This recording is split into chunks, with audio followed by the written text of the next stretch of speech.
कशा पद्धतीने आमच्यामध्ये करेक्शन असावं, मंडळी म्हणून प्रभू आमच्याकडनं काय अपेक्षा करत आहे पहा. प्रगटीकरणातली ज्या मंडळ्या आहेत आणि या मंडळ्यांना स्वर्गामध्ये नेण्यासाठी प्रभू एक प्रकारचं प्रिपरेशन त्यांच्याकडनं करून घेत आहे. बऱ्याच वेळा मंडळी म्हणून आम्ही वावरत असताना आम्हाला करेक्शन नको असतं. आम्हाला असं वाटतं की आम्ही परफेक्ट आहोत, आम्ही परिपूर्ण आहोत आणि अशा अवस्थेमध्ये प्रभूनं आम्हाला आहे तसं स्वीकारावं. ध्यानात घ्या, एक चांगली शाळा जरी आमच्या लेकरांना मिळवायची ना, तर त्याच्यासाठी पालक पहाटेपासून रांग लावतात, नुसता फॉर्म तर मिळायला पाहिजे म्हणून. बरं, एवढं सगळं धावपळ करून करून त्या मुलांचा इंटरव्ह्यू, त्याच्या आई वडिलांचा इंटरव्ह्यू, आणि त्याच्यामध्ये जी हुशार मुलं आहेत त्या शाळेमध्ये घेतली जातात. शाळेत बरं का, आम्ही तर स्वर्गात चाललोय. मग स्वर्गात जाताना तुम्हाला काय वाटतं का मंडळी आहे तशी स्वर्गामध्ये घेऊन जाणार आहे का? नाही. काल आम्ही पाहिलं की परगम या ठिकाणची जी मंडळी आहे, या मंडळीला अशा ठिकाणी रवलं गेलं होतं, अशा ठिकाणी ती मंडळी होती की त्या ठिकाणामध्ये सैतानाचं आसन आहे, सगळे सैतानी लोक आहेत. आणि विरुद्ध लोकांमध्ये राहणं आणि धार्मिकता टिकवणं फार कठीण आहे, फार कठीण आहे बरं का. हे बोलणं, प्रीचिंग करणं, प्रार्थना करणं आणि तुमचं पावित्र्य, तुमची शुद्धता टिकवणं, या गोष्टी वेगळ्यात. मग घडलं काय परगमच्या मंडळीमध्ये? या लोकांनी आम्ही पाहतो की अंतिपा रक्तसाक्षी झाला त्या मंडळीमध्ये, आणि त्या मंडळीनं रक्तसाक्षी होताना सुद्धा विश्वास टिकवून ठेवला. म्हणजे ते घाबरले नाहीत. आता एक जण गेला, मग आता पांगापांग होऊ द्या, आणि मग आपण कसं काय विश्वासात टिकून राहायचं, परत आपला छळ होणार आहे. मग एवढे स्ट्रॉंग मंडळी आहे. त्या मंडळीचा इतिहास जर तुम्ही पाहिला तर इतकी अद्भुत आणि स्ट्रॉंग मंडळी. परंतु त्या परगमच्या मंडळीचं जसा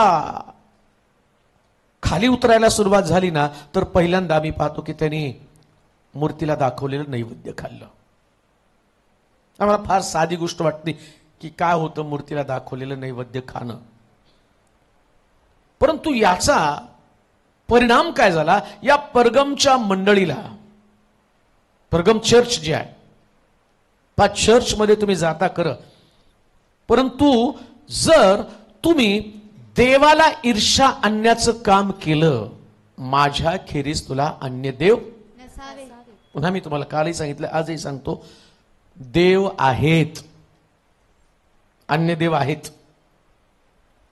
जगामध्ये अन्य देव आहेत. आम्ही वाचलं, मला वाटतं की त्याच्यामध्ये करंदीकराच्या पत्रामध्ये, पहिले करंदीकराचं पत्र 8 अध्याय 3 आणि 4 आणि 6, 4 पासून 6 पर्यंतची वचनं परत एकदा वाचू, म्हणजे त्या ठिकाणी तुम्हाला कळेल. आता मूर्तीला दाखवलेले नैवेद्य खाण्यासंबंधानं आपल्याला ठाऊक आहे की जगात देवाची म्हणून मूर्तीच नाही. कदाचित अन्य धर्मामध्ये त्यांच्या शिक्षणाप्रमाणे त्यांच्याकडे मूर्ती असू शकते. ऐका, मूर्ती अन्य दैवतांमध्ये किंवा अन्य धर्मामध्ये त्यांना मूर्तीची परमिशन असेल, पण जे ख्रिस्ती विश्वास घेऊन जगत आहे त्या लोकांना मूर्तीची परमिशन नाही. म्हणून तुमच्या घरामध्ये येशूचा फोटो किंवा येशूची मूर्ती तुम्ही जेव्हा ठेवता ना कौतुकाने, परंतु ती गोष्ट तर देवाला ईर्ष्या आणते, आणि ती सुरुवात आहे बरं का मूर्तीची. एकदा मूर्ती घरामध्ये आली, तुम्हाला माहिती का, इस्रायल लोकांनी ज्या वेळेस रानामध्ये असताना देवानं मोशेला डोंगरावरती बोलवलं, आणि त्या मोशेला 40 दिवस त्याने सगळं वृत्तांत सांगितला, कसा मानव बनवला, कशी पृथ्वी बनवली, सगळ्या गोष्टी सांगितल्या. आणि मग इकडे 40 दिवसामध्ये खाली गोंधळ झाला.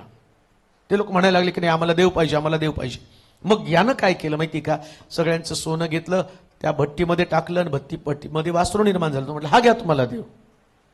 काय होतं माहिती का, लोकांची मागणी जगात सारखी असते, त्यांना असं वाटतं जगाला तसं आम्हाला पाहिजे. आणि आमच्याकडे पण तेच आहे. आमच्या घरामध्ये कोणीच येशूला पाहिलं नाही. आणि शास्त्रात काय सांगितलं, मी तुम्हाला दर्शन दिलं नाही. अनुवादाच्या पुस्तकामध्ये दर्शनच दिलं नाही, तर मग तुम्ही कसं काय देवाला सांगू शकतो हा यहोवा देव आहे, हा ईश्वर आहे? तुम्हाला माहितीच नाही ना कसा आहे. आणि तो माझ्या खेरीज तुला अन्य देव नाही. बरं, आता तुमच्या घरात जो येशूचा फोटो आहे तो हिरो आहे, त्या एका हिरोचं चित्र आहे ते, त्याने येशूचं काम केलेलं आहे. मग येशू स्वर्गामध्ये आहे आणि तुम्ही हिरो घरामध्ये ठेवता. तो इंग्लिश पिक्चर मधला हिरो आहे, त्याचं फेस बनवलं लोकांनी आणि ते म्हटलं की तो येशू सारखा बनवला. आणि मग तुम्हाला असं वाटतं तोच येशू आहे. आता विचार करा, स्वर्गामध्ये येशू आहे, तो काय म्हणतो, माझ्या खेरीज तुला अन्य देव नसावेत. आणि इथं तर तुम्ही बनवला का नाही, तुम्ही ठेवला का नाही तिथं? येस. बरं, काही लोक त्याच्या पुढचे ऍडव्हान्स आहेत. ते पोळीचं दाखवतात, आम्ही बी करंजा कापण्याचं दाखवतो, खातो आम्ही ते. चणे फुटाणे पण देतो आम्ही एकमेकाला. कुठंतरी गेले आणि तिकडचं प्रसाद आणतात, एकमेकाला वाटतात आणि आम्ही म्हणतो की नाही हे खायला पाहिजे. हा कुठल्याच मूर्तीचा प्रसाद चालत नाही आपल्याला. परगम चर्च जे आहे ना, त्याचं पतन होण्याचं कारण काय माहिती का, या चर्चमध्ये त्या प्रसादाला महत्व दिलंय. शिक्षण घ्या. मला तुम्हाला दुखवायचंय किंवा विद्वत्ता सांगायची किंवा तुम्हाला धोक्यामध्ये ठेवायचं, याच्यासाठी मी प्रीचिंग करत नाही, टीचिंग देत नाही. मला चर्चला स्वर्गामध्ये न्यायचं आहे. येस, आमेन. चर्च स्वर्गामध्ये गेलं पाहिजे. आता झालं काय, एकदा याने मूर्तीला दाखवलेलं नैवेद्य खाल्लं की आपोआप सैतान दुसरं पाप सोडतो आणि मग ते पाप जारकर्माचं पाप. जारकर्म एवढं सहज पण येत नाही. मी तुम्हाला सांगितलं, थोडीशी जागा पाहिजे सैतानाला, जास्त नाही. थोडीशी जागा पाहिजे. थोडीशी जागा दिली की प्रभूला ज्या गोष्टीची चीड आहे, देवाला कोणत्या गोष्टीची चीड आहे माहिती का, जारकर्म्याची संगत धरू नको म्हटलेलं आहे. जारकर्म्याची संगत धरू नको.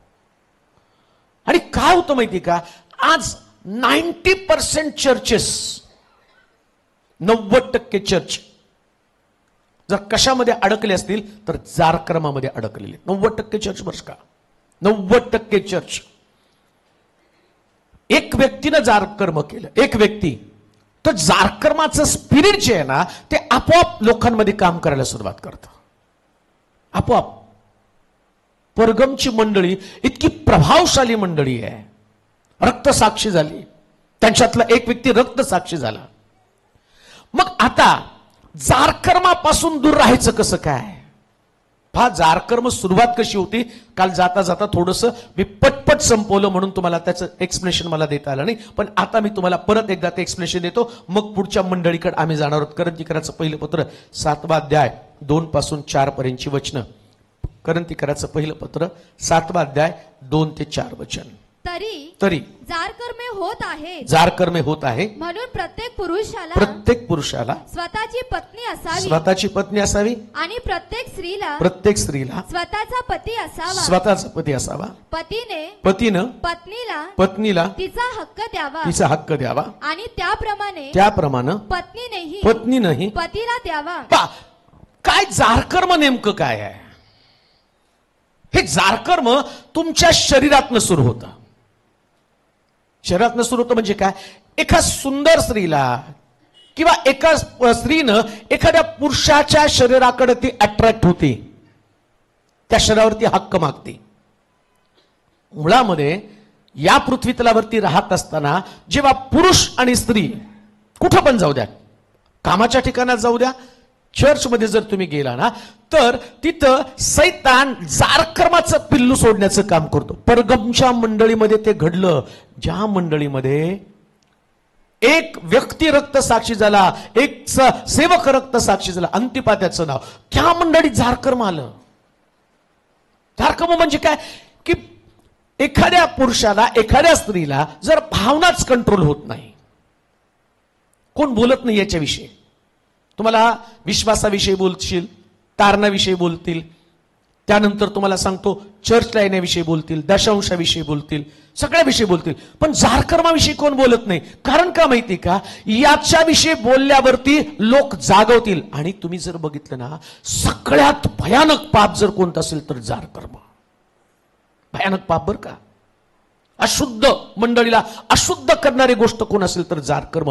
आणि या जारकर्मा संबंधानं शास्त्रात काय सांगितलं, कोणत्याही पुरुषाचा आपल्या शरीरावरती अधिकार नाही. म्हणजे काय तुम्हाला कळतं का, एखादी आता हे माझं बायबल, हे माझे वय आहे, हे माझं बायबल आहे, याच्यावरती माझा अधिकार आहे. हा अधिकार असल्या कारणानं माझं बायबल मी कुणाला पण देऊ शकतो. माझं बायबल मी कुणाला पण देऊ शकतो, का तर माझा अधिकार आहे. तसं पुरुषाला देवानं शरीर दिलंय, अवयव दिलेले आहेत. तर तो काय म्हणतो या ठिकाणामध्ये, तुमचा अधिकार तुमच्या शरीरावरती नाही. मग कोणाचा अधिकार आहे, कोणाचा अधिकार वाचला मी, कोणाचा अधिकार आहे, पत्नीचा. पुरुषाच्या शरीरावर कोणाचा अधिकार आहे, पत्नीचा. आता जारकर्म कुठून सुरुवात होतं, जिथं तुमचं शरीर, एखाद्या पुरुषानं, एखाद्या मुलानं आपलं शरीर याच्यावरती हा अधिकार दुसऱ्याला दिला. आणि आता नियम काय देवाचा, देवाच्या वचनाचा नियम काय, तो म्हणतो जारकर्म जर टाळलं गेलं पाहिजे तर त्या पुरुषानं किंवा त्या स्त्रीनं लग्न करावं. मग कधी कधी मला आठवतं, ते जुने लोक होते ना, 15 वर्षात करून देत होते. त्यात मुलगी वयात आले देऊन टाका, मुलगा वयात आला तर देऊन टाका. आता मुलं 40 वर्षाची होतात, 32 वर्षाची होतात, 35 वर्षाची होतात, पण लग्न करत नाही. मग लग्न करत नाही तर जारकर्म होणार ना. येते का लक्षात. त्यांना त्यांचं करिअर पडलंय, त्यांना त्यांचं बरं. आता नुसतं यातूनच भागत नाही. आता काय होतं माहिती का, जारकर्माची सुरुवात कुठून होती तुम्हाला सांगतो. जारकर्माला प्रोत्साहन मिळतं कुठून, अट्रॅक्ट लोक कसे काय होतात, कसं आकर्षण निर्माण होतं. म्हणून स्त्रीनं आपलं अंग उघडं करू नये. अंग नाही उघडं करायला पाहिजे.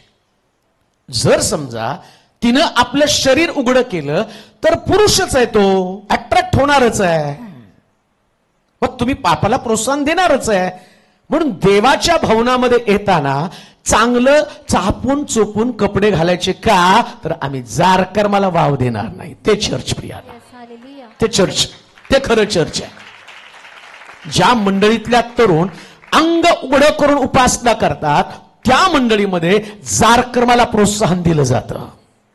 जारकर्माला प्रोत्साहन दिलं जातं. हे सैतानाचं काम आहे. शास्त्रात दिलं नाही, आपल्या बहिणीची काया उघडी करू नको, आपल्या मावशीची काया उघडी करू नको, आपल्या आत्याची काया उघडी करू नको. म्हणजे तिथं जारकर्म सुरुवात काया उघडी केल्या नव्हतं ना. पण सैतानाचं काम तुम्हाला उघडं करणं आहे. आणि आता आम्ही म्हणतो नाही ती स्टाईल आहे.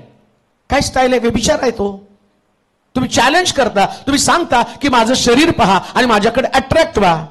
म्हणून लक्षात ठेवा, काही लोक म्हणतात नाही हे प्रिचर जे आहेत ना, हे प्रिचरचं डोकं फिरलेलं असतं आणि हे उगच बायकांना बोलतात, उगच पुरुषांना बोलतात आणि ते सांगतात की अंगभर कपडे घाला, अंगभर कपडे. आम्हाला स्वातंत्र्य नाही का. तुमच्या शरीरावर तुमचा अधिकार. ऐकलं का नाही आता तुम्ही, असं बरं. पत्नीला स्वतःच्या शरीरावर अधिकार नाही तर तो अधिकार तिच्या पतीला आहे. कुणाला आहे, पतीला आहे. पत्नीला अधिकार नाही. कुणाला अधिकार आहे, तो पतीला आहे. म्हणजे कोणत्याही स्त्रीनं लग्न झाल्यावरती कोणत्याही परपुरुषाला आपल्या शरीरावरती अधिकार देणं हे जारकर्म आहे. कोणत्याही पुरुषाला अधिकार देणं, शरीर स्वाधीन करणं हे जारकर्म आहे. तो तिच्या नवऱ्याचा अधिकार आहे. आणि एखाद्या पुरुषानं आपलं शरीर एखाद्या स्त्रीच्या स्वाधीन केलं तर ते जारकर्म आहे. आणि परगमच्या मंडळीमध्ये हे जारकर्म चालू होतं. मंडळी पॉवरफुल आहे, मंडळी परिपूर्ण आहे, मंडळीमध्ये विश्वास आहे, मंडळीमध्ये सेवा आहे. ऐका, सगळं आहे मंडळीमध्ये. आमच्यात तर एक पण रक्त साक्षी झाला नाही, पण परगमच्या मंडळीमध्ये अंतिपा रक्त साक्षी झाला. पण जारकर्माच्या पातकानं त्याच्यात प्रवेश केला. जारकर्माच्या पातकानं मला पुष्कळ लोक येऊन भेटले आणि त्यांनी सांगितलं, काही लोकांनी मेसेज पण मला केला आणि त्यांनी सांगितलं, पाळक साहेब बरं झालं हा विषय तुम्ही सांगितला. का तर आता मंडळ्यांना याची गरज आहे. का सर्रासपणे जारकर्म केलं जातं. आणि जारकर्म्यांची शास्त्रात काय लिहिलं माहिती का? जारकर्म्याच्या पंक्तीला सुद्धा बसू नकोस. जेवायला सुद्धा त्यांच्या शेजारी बसायचं नाही. आम्ही तर त्यांना निमंत्रण देऊन देऊन बोलवतो, या जेवायला.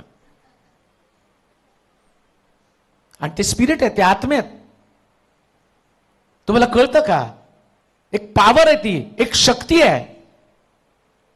जारकर्म्याची संगत धरू नको, त्याच्या पंक्तीला बसू नको म्हटलेलं आहे. मग मंडळीमध्ये जर जारकर्म चालू आहे तर त्या मंडळीचा न्याय होणार नाही का? कशी मंडळी स्वर्गामध्ये जाणार आहे? लक्षात घ्या. आम्ही प्रगटीकरणाच्या मंडळीचा अभ्यास करत असताना मंडळीच्या पतनाचं कारण काय? तर परगमच्या मंडळीमध्ये जारकर्म होता. आता चौथ्या मंडळीकडे आम्ही जाणार आहोत. प्रगटीकरणाचं पुस्तक 2 अध्याय 18 पासून काही वचन आपण वाचूया. थुआतीरा येथील मंडळीच्या दूताला लिही. थुआतीरा इथल्या मंडळीच्या दूताला लिही. ज्याचे डोळे अग्नीच्या ज्वालासारखे आहेत आणि ज्याचे पाय सोनपितळेसारखे आहेत. ज्याचे पाय सोनपितळेसारखे आहेत.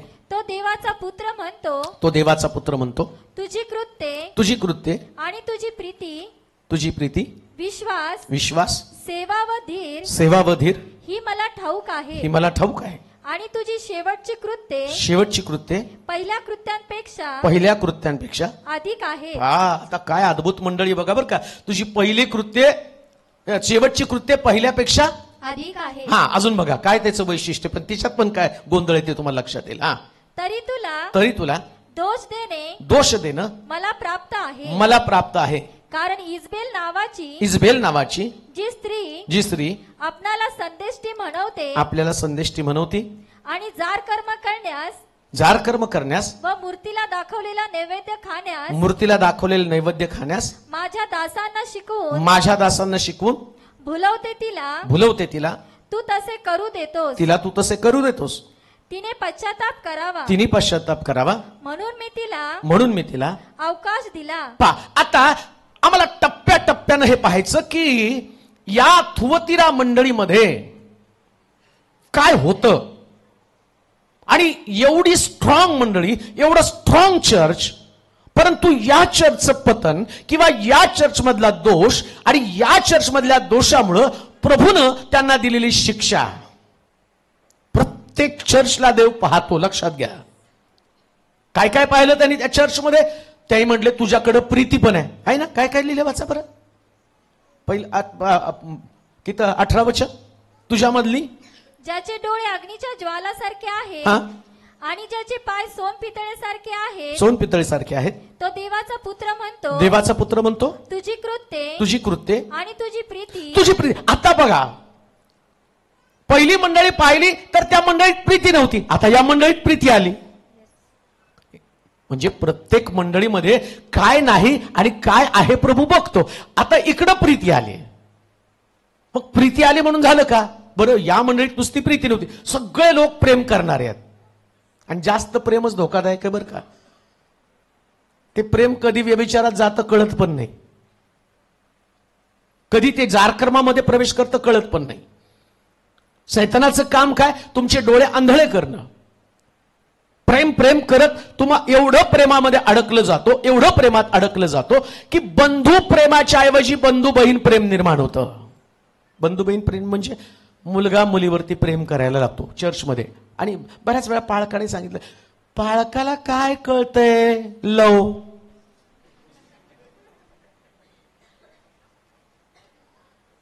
कुणीतरी मला म्हणतं हे प्यार के दुश्मन आहे. मला म्हणतात प्यार के दुश्मन आहे. अरे बाबा, तुम्हाला प्यार करायचं असतं तर मी कॉलेज काढलं असतं, चर्च थोडी काढलं असतं. तुम्ही तिथं जाऊन काय शिट्ट्या मारल्या काय, गॉगल घालून फिरला काय, आणि तिथं गुडघ्यावर टेकून फूल देऊन आय लव्ह यू म्हणलं असतं तरी मी तुला प्रतिबंध केलं नसतं. पण इथं गुडघ्यावरती बसून फूल द्यायचं नाही, तर गुडघ्यावरती बसून समर्पण करायचं असतं. याच्यासाठी चर्च. प्रेमामध्ये पावित्र्य लक्षात ठेवा. हे प्रेम जे आहे ना, याच्यामध्ये पावित्र्य असलं पाहिजे. आता थुआतीराच्या या मंडळीमध्ये सुरुवातीला प्रेमातलं पावित्र्य होतं. परफेक्शन आहे तिच्यामध्ये, प्रेमाचं पावित्र्य आहे. लक्षात घ्या, चर्चनं नेहमी प्रेमाचं पावित्र्य, प्रेमाला कोणी दोष देता कामा नये. अजून एक गोष्ट तुम्हाला सांगतो.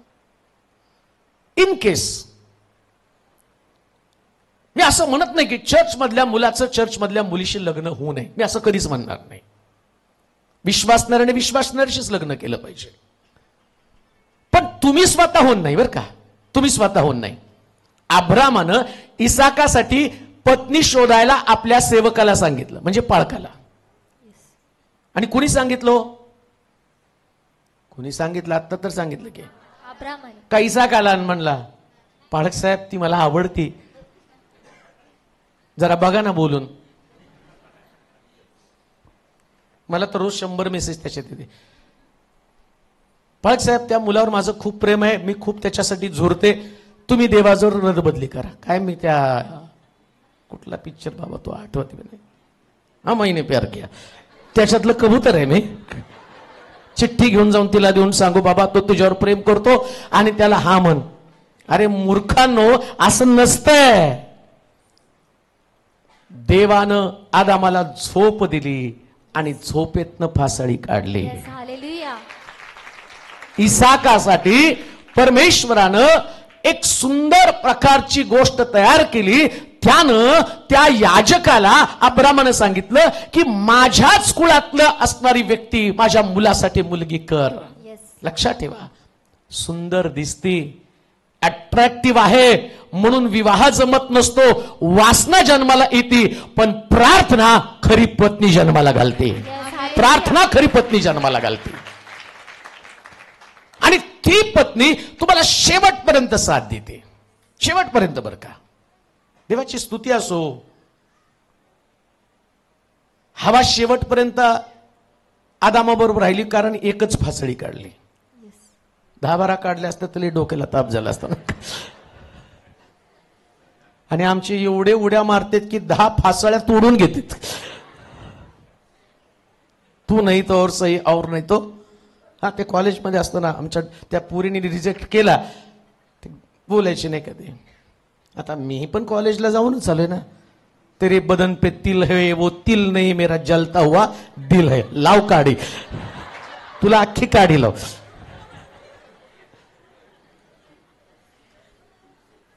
आणि मग त्याच्यात ती नाही म्हणते, नाही बाबा आरशात जाऊन बघ. मग ते फिश पॉन्डला टाकायचे ते सगळे असे. त्याच्यानंतर हे आशिक आहेत ना, तिथं ते असे मुला मुलींना ते चिठ्ठ्या पाठवायचे, सगळे करायचे. मग वर्षात एकदा कुठंतरी आम्हाला घेऊन जायचे आणि त्याच्यामध्ये मुली मग त्या मुलाला सिलेक्ट करून बरोबर टाकायचे.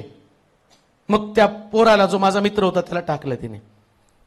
लड़कियों के तरफ देखता है एंगल बदल बदल के, एक दिन मार खाएगा सैंडल बदल बदल के.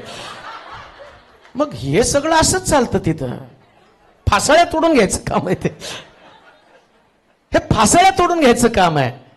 परंतु लक्षात ठेवा, चर्चचं पावित्र्य काय माहिती का? प्रत्येक गोष्टीसाठी आम्ही प्रभूकडे मागतो. Priya, Yes, hallelujah. प्रत्येक गोष्टीसाठी. सेवकाला सांगा, कधी घरातल्या लोकांशी चर्चा करा. घरातल्या लोकांना सगळं माहिती असतं, सगळं माहिती असतं.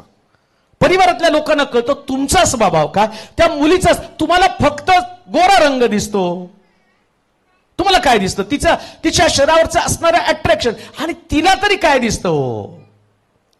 तर तिला बोलताना, मी तुझ्यासाठी मरायला तयार आहे. अरे 2000ची साडी आणून दाखव, मर नंतर मर. आणि केल्यावर ती तुला बरोबर मारून टाकते. हे बी लिहून घे माझ्याकडनं, तुला ठेवत नाही ती. कारण तुला मोठ्या मोठ्या डांगा मारलेल्या असतात, मी असं कर की मी तसं करेल. हे डायलॉग बाजीने कुटुंब चालत नाही, ह्याच्यानं वासना निर्माण होते. परंतु एक गोष्ट तुम्हाला ध्यानात ठेवा, तुमचा परिवार, तुमच्या कुटुंबातले लोक, जेव्हा तुम्ही त्यांच्याशी चर्चा कराल आणि जर प्रभूच्या मनामध्ये असेल तुम्ही एकत्र यावं, तर तुम्हाला एकत्र येण्यापासून कोणीच अटकाव करू शकणार नाही. मग देवाच्या वचनात सांगितलं, जे देवाने जोडलं ते मनुष्याने तोडू नये. मग तिथं पाळकाला ते हे आधी जोडून आलेले असतात. आणि घरच्यांना लाज वाटते आता समाजामध्ये वावरायचं, मग नाव का. आणि तो म्हणतो, आता तुम्ही लग्न नाही लावून दिलं ना, विषच पितो. आणि पिऊन काय पितो माहिती का? ते ढेकणाचं, काय ढेकणाचं बी नाही, मच्छराचं औषध. मच्छर मरत नाही, हे काय मरणार आहे उभेनं? मच्छर मरत नाही तिथं, आणि हे काय मरणार आहे? आणि मग उलट्या केल्या की त्याचा बाप नेतो त्याला हॉस्पिटलमध्ये, आणि लावा ह्याला, मी तर व्हेंटिलेटर नाही, ह्याला चांगल्या लाता बुक्क्या घालून शुद्धी भरते ना. कशासाठी? अरे तुला कोणी सांगितलंय करायला? नाही तसं. आज तू पिशील आणि उद्या सगळ्या घराघराला प्यायला लावशील. मग पद्धत काय? परगमच्या या फुतिराच्या मंडळीमध्ये घडलं काय? त्यांच्यात प्रीती होती, पण या प्रीतीचा दुष्परिणाम पण झाला. दुष्परिणाम झाला प्रियानो. कोणता पालक चर्चमध्ये या प्रकारच्या गोष्टी खपून घेत नाही? कोणताच पालक. मला नाही वाटत पास्टर संदीप पण हे खपून घेत असतील. आणि खपून घेतलं तर तिथं असं लिहिलंय, इजबेल, या इजबेल संबंधानं म्हटलं, काय लिहिलं इजबेल संबंधानं? बघा बरं ती इजबेल. हा, तरी तुला दोष देणे मला प्राप्त आहे. कुणाला दोष देणं? ते वाचा, सगळंच वाचा. इजबेल, कारण कारण इजबेल नावाची जी स्त्री हा आपणाला संदेष्टी म्हणविते, संदेष्टी म्हणवते आणि जार कर्म करण्यास. पहा आता बघा हे कसं चर्चमध्ये चालतं. हल्ली काय निघालंय एक फॅड. कुणाला लग्न करायचं तर सरळ, मला देवाने दाखवलं, देवाने सांगितलं मला तुमच्याशी लग्न करायचं. फाळक साहेब मला देवाने दाखवलं. अरे पाळखाला नाही दाखवलं, तुला दाखवलं, एवढं तुझं डायरेक्ट कॉन्टॅक्ट देवा सांगते. आणि तुला पोरगीच दाखवली का? आणि तुला पोरगाच दाखवला का? अहो एकाने तर सांगितलं त्याला बायको आहे, देवानं मला सांगितलं की हिच्याशी लग्न. कसं लग्न कर? मला सुद्धा एकाने येऊन म्हटलं, हो मला नाही सोडलं तर तुम्हाला काय सोडतील? आली एक पोरगी नाही, बाई म्हणायचं तिला, पोरगी कुठली म्हणायचं. फाळक साहेब मला तुमची अपॉइंटमेंट द्या, मला तुमच्याशी बोलायचं आहे. म्हटलं ये बाई. आली ती. मला तुमच्यावर सेवा करण्यासाठी देवानं सांगितलं. म्हटलं करा सेवा, जा तुम्ही जिंकायला, त्याच्यात सेवा करण्याचं काय? तशी नाही करायची. मग कशी करायची म्हटली? थोडी वेगळ्या पद्धतीने देवानं सांगितले. म्हटलं सांग बरं कोणती पद्धत आहे? बघ आधी माझं सगळं तुम्हाला पास्ट सांगते. सांग म्हटलं बाई. माझा पहिला नवरा होता, तो मेला. मग माझी मैत्रीण, त्या मैत्रिणीला पैशाची गरज होती, मग तिला मी 50,000 रुपये उसने दिले. मग 50,000 रुपये उसने दिल्यावरती म्हटले की आता मी तुला पैसे देऊ शकत नाही, पण माझा नवरा घे. आणि तिचा नवरा घेतला मी, बिलिव्हर्स बर का. आणि मग तिच्या नवऱ्यासोबत राहिले, पण आता तो मेला. आणि आता देवाने मला सांगितलं की तेलोरे पाळकावर जाऊन लग्न कर.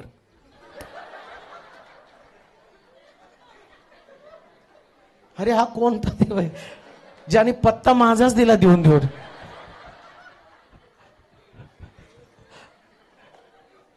माझाच पत्ता दिला का? आणि तिला तारीख पण दिली 29 जून. मी म्हटलं आज तारीख किती आहे? ते म्हणले आज 5 जून आहे. मग देवाला ते पण माहित नाही का लग्न करताना 3 विवाहाच्या घोषणा कराव्या लागतात? म्हणजे इजबेल संदृष्टी या गोष्टी मंडळीमध्ये सांगते का नाही? म्हणून लक्षात ठेवा, मंडळीचं पतन हे खोटे धार्मिक लोक आत्म्याच्या द्वारे काही गोष्टी प्रगट करत राहतात. वासना आहे ती. अजून एक गोष्ट मला सांगतो, जर मंडळीला पाळक आहे तर कोणत्याही मुलीविषयी मुलाविषयी पहिल्यांदा देव पाळकाला प्रगट करेल. पहिले देव पाळकाला प्रगट करणार, पाळकाला सांगणार तो यांचं करून टाक. देवाने त्याला दाखवलं पाहिजे. आणि तुम्हाला दाखवलं ना तर समजायचं लुसिफरनं दाखवलं. कुणा दाखवलं? लुसिफर. आता तो काय म्हणतो माहिती का, हे फळ किती सुंदर आहे. काय म्हणतो? सुंदर आहे. मग त्या बहिणीला पण दाखवतो किती सुंदर आहे हा, केस लांब आहे शमशुनासारखे, दिसायला नाक तरतरीत आहे, जीभ बघ घरात लग्न करून गेल्यावर. हे फळ सुंदर आहे आणि शहाणपणास इष्ट आहे. म्हणजे काय? आमचं लग्न झालं ना तर आम्ही अंडरस्टँडिंगनी राहू. शब्द पण फार, आम्हाला फार अंडरस्टँडिंग आहे, आम्ही अंडरस्टँडिंग राहू. शहाणपणास इष्ट आहे. दाखवलं कोणी तुम्हाला? आणि काय डायलॉग मारतात माहिती का? नाही हो आपण खड्डे खोदून जगू. तांब्या उचलत नाही घरातला, पाट्या कधी उचलणार आहे? तांब्या उचलत नाही. हे फुकटचे डायलॉग मारून मंडळी बर्बाद करू नका, मंडळी शुद्ध ठेवा. आमेन. हालेलुया. मंडळी शुद्ध ठेवा, मंडळी शुद्ध ठेवा. कान देऊ नाही का? या थुतिराच्या मंडळीचं इतकं चांगलं सुरुवात होती, त्यांच्याकडे प्रीती होती, प्रेम होतं त्यांच्याकडं, पण प्रेम वासनेमध्ये रूपांतरित झालं, वासनेमध्ये कन्वर्ट झालं, वासना त्या ठिकाणामध्ये आली. इजबेल संदृष्टी त्या मंडळीमध्ये होती आणि ती मंडळी काय करायला लागली, ती इजबेल काय करत होती, ती इजबेल खोटे दृष्टांत, खोटे स्वप्न सांगायला लागली, खोट्या गोष्टी सांगायला लागलेली. आज अनेक इजबेल तुम्हाला मंडळीमध्ये सापडतील, ज्यांच्याकडे खोटे दृष्टांत, खोटे स्वप्न असतील. अजून त्या ठिकाणात सगळ्यात मोठा कहर काय माहिती का, ती त्या मंडळीतल्या लोकांना जारकर्माकडे अट्रॅक्ट करत होती, पण तिला प्रतिबंध करणारा सेवक मंडळीमध्ये नव्हता, प्रतिबंध करणारा सेवक नव्हता. सेवकाची किती मोठी जबाबदारी आहे. लोकमतासमोर काही परिवार जातील, काही कुटुंब जातील, याच्यामुळे अख्ख्या मंडळीवरती शाप कशा मी आणू शकतो, लक्षात घ्या. काही तरुण, काही तरुणी, काही मंडळीतले लोक असतील, कदाचित तुम्हाला डायरेक्ट बोलणं त्यांच्यासाठी कठीण असेल, परंतु तुम्ही तसं करू त्यांना देता. कदाचित आज हा संदेश अनेक सेवक लोक ऐकतील युट्यूबच्या माध्यमातून, टीव्हीच्या माध्यमातून, परंतु त्या सेवकाला जाग करण्यासाठी, सतर्क करण्यासाठी मी सांगतो, इजबेल सारखे लोक मंडळीला उद्ध्वस्त करतात, परंतु त्याच्यामध्ये त्या योहानासारखा व्यक्ती असला पाहिजे. तो म्हणतो, राजा आपल्या भावाची पत्नी तो आपल्या घरामध्ये आणलेली, शिरच्छेद झाला तरी मग चालेल, शिरच्छेद होऊ द्या, मग हरकत नाही. योहान कमी आहेत आता.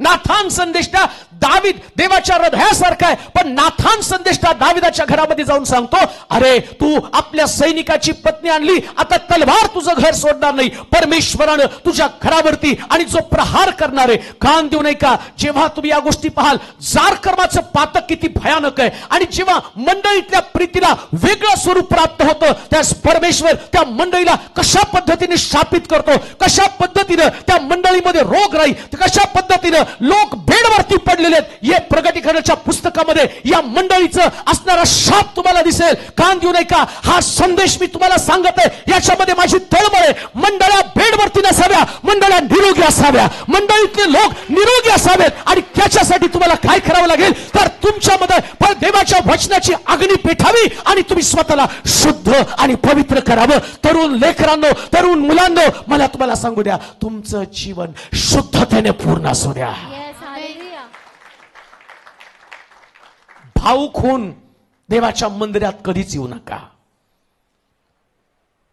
जेव्हा तुमच्या इमोशन कंट्रोलमध्ये येत नाही, तेव्हा तुम्ही मंडळीमध्ये, आणि नुसतं मंडळी नाही तर तुमच्या परिवाराला तुम्ही उद्ध्वस्त करायला निघाला, त्याच्यात खाली तुम्हाला पाहायला मिळेल. नुसतं तेवढंच नाहीये.